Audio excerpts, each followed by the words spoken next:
When then President-elect Joe Biden unveiled his new foreign policy team last November, it could not have been more different than his predecessors. Experienced, diverse, and committed to consign the America First policies of the past 4 years to the trash heap of history. But when it comes to relations with China, will it be that different? And can the two biggest global powers restore more cordial relations? One advantage for both nations: President Biden knows President Xi, and Xi knows Biden.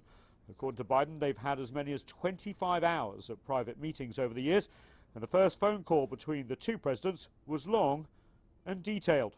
I was on the phone for 2 straight hours with Xi Jinping. But, if we don't get moving, they're going to eat our lunch. Eating our lunch in the US basically means winning big, leaving the competition way behind. And that concern is why Biden foreign policy might look very similar, but perhaps more organized than Trump's. In the first few weeks of the Biden presidency, his team has focused on securing supply chains away from China for the industries of tomorrow, giving no indication that the new administration will lift Trump's tariffs on $350 billion worth of Chinese imports either.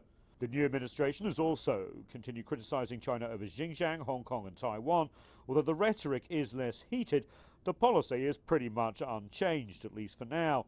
Chinese Foreign Minister Wang Yi urged the new Biden administration to change course.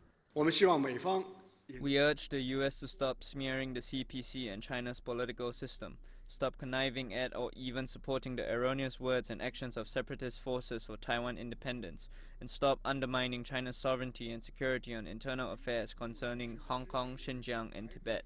But behind the differences, there are areas of global and regional concern where the US and China are willing to work more closely together over the next 4 years. The US rejoining of the Paris Climate Agreement signals a potential path to renewed cooperation. The US willingness to rejoin the Iran nuclear deal is another. The DPRK too, and finding a solution to the Myanmar crisis perhaps, and even perhaps a joint effort to combat COVID-19 or future pandemics. Beijing and Washington could also cooperate on reform of world bodies, from the International Monetary Fund to the World Trade Organization and the United Nations. China is, as always, open to dialogue.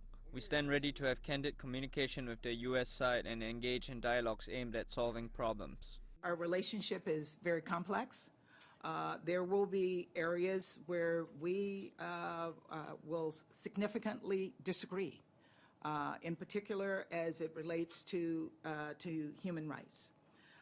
But there are some areas where there will be times when we hope to work with the Chinese in a cooperative way. However, here in the US, the domestic political climate may limit that cooperation. 4 years of America First policies and a year of finger-pointing during COVID-19 has changed Americans' perceptions of China. What once was seen as policies that benefit both countries are now seen in a very, very different light. And China's economic and political rise is also leading to nervousness here in the US. Changing attitudes may be a precursor to changing any policies. Nathan King, CGTN at the White House.